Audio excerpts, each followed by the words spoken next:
Hi guys, welcome back to my YouTube channel.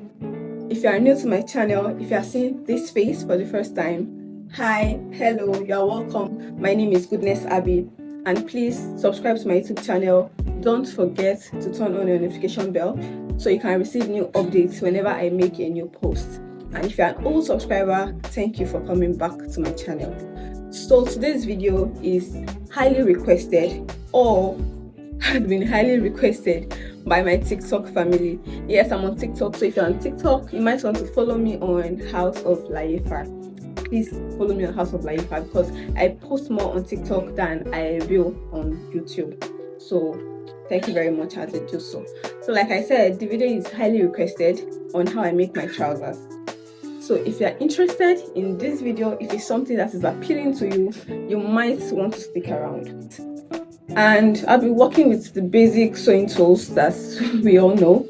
I'll be working with my fabric, I'll be working with my scissors, I'll be working with my tape, my chalk, and of course my ruler. So like I said earlier, if this video is appealing to you, you might want to stick with me. So let's get right into the video. So for this draft, I'm going to be making use of my cardboard paper. And as you can see, I already have my point measurements drafted. So the first thing I'll do is I'm going to keep my tape on 1.5 inches. Yes, I'll be starting my measurement from 1.5 inches off my tape because it's going to serve as my band allowance. So by the time I put my band, it's going to give me the exact length of my trouser. So the first point I'll mark is I'm going to be marking my hip point. I'm going to be marking my crotch depth.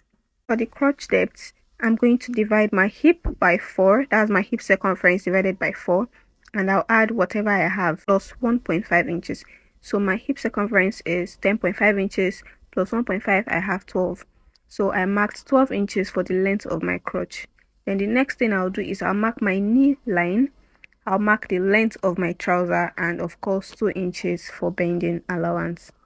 So the next step I'll take is I'm going to mark my hip circumference on my hip point. My hip circumference is 10.5 inches plus 1 inch for sewing allowance, that's 11.5. So I have 11.5 marked. So the next thing I'll do is I'll mark my thigh measurements. Yes, my thigh measurement will be marked on the crotch line. So my thigh measurement is 29 inches divided by 2 inches. I have 14.5 inches. So I'm marking 14.5 inches on my crotch line, as you can see. The next step is go to the top of your pattern paper. That's where I have my starting line, and I'll mark my hip circumference just as I have on my hip point on my starting line and connect these two lines together.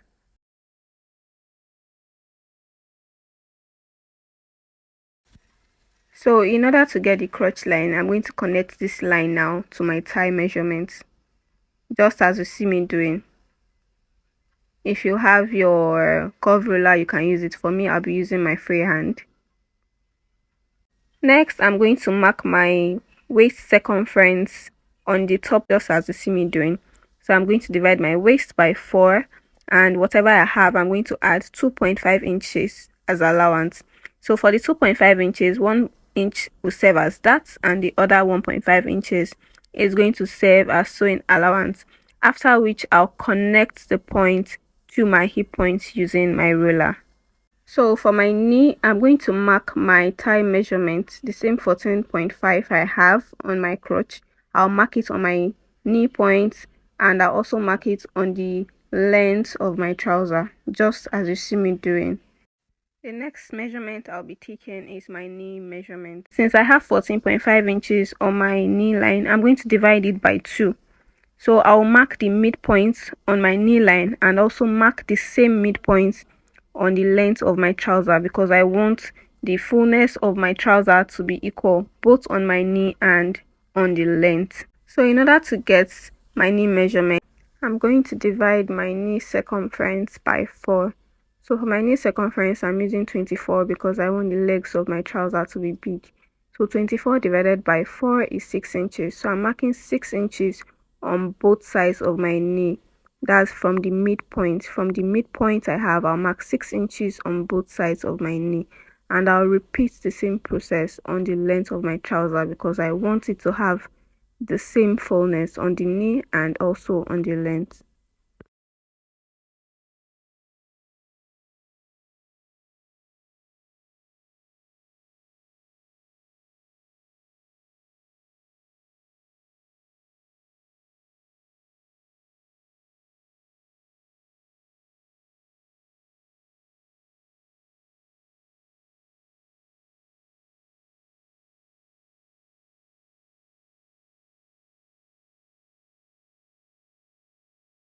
So for the next stage, I'm going to take my ruler and connect these points together.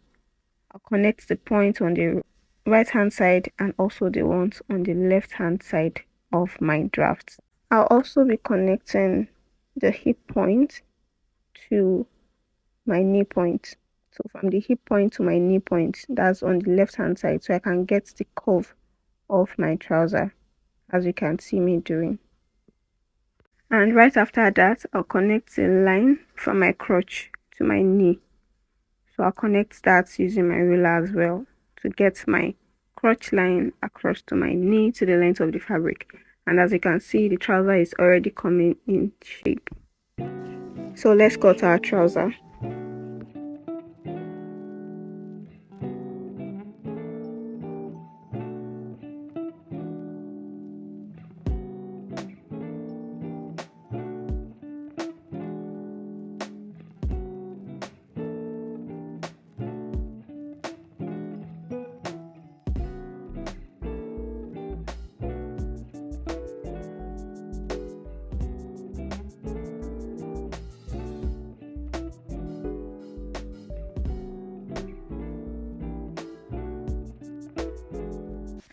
I'm done cutting, and the next step is to take our front piece to place on a fresh cardboard paper in order to cut the back piece of our trouser. The next thing I'll be doing is to mark the trouser slope for our back piece.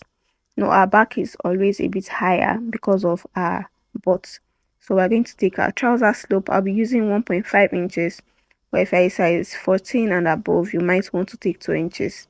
And I'll also be taking 1.5 inches at the sides of our trouser in order to get the back crotch of our trouser. So I'll use my ruler and connect these points together. I'll also connect this slope at the top of our trouser to the waist measurement. So I'll be connecting this back slope to meet with waist measurement of the front trouser, just as you see me doing. The next thing I'll do is to mark our back crotch. So the back crotch is always different from the front. For the back, I'm going to be adding extra 2.5 inches. But if you are probably a size 14 and above, you might want to take 3 inches or even as high as 3.5 inches depending on your size. So I'll connect this line, this crotch line, I'll connect it to the other line I got from the trouser slope. Then I'll mark 1.5 inches all through my trouser. It's going to serve as my sewing allowance. After which, we'll take our ruler and connect these lines together using our ruler. So for some parts, I'm going to be using my ruler, and for the top parts, I'm going to be using freehand because the ruler is not giving it the shape that I actually want. So just as you see me doing, you can connect it.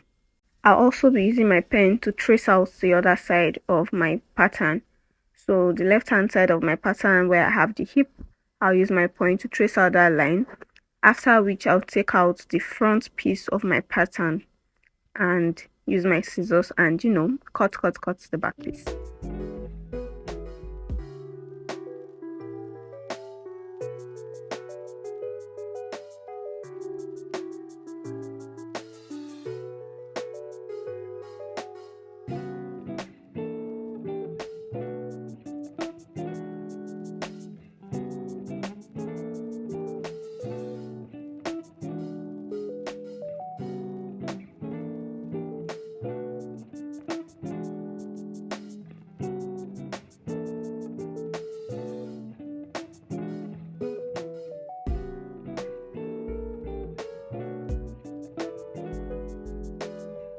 For the next part, I'm going to be taking my dart measurements.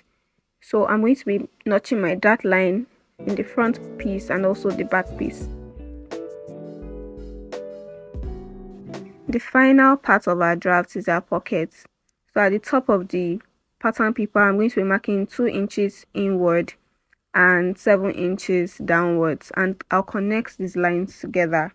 You can use your curve ruler in this case, but for me, I'm going to be using my freehand, after which I'll use my scissors and cut out our pockets. So this is the end of our draft. Thank you so much for watching my video. Please thumbs up my video, share this video, and most importantly, subscribe to my YouTube channel turn on your notification bell so you can see new updates whenever I upload a new video. Bye, and see you in my next video.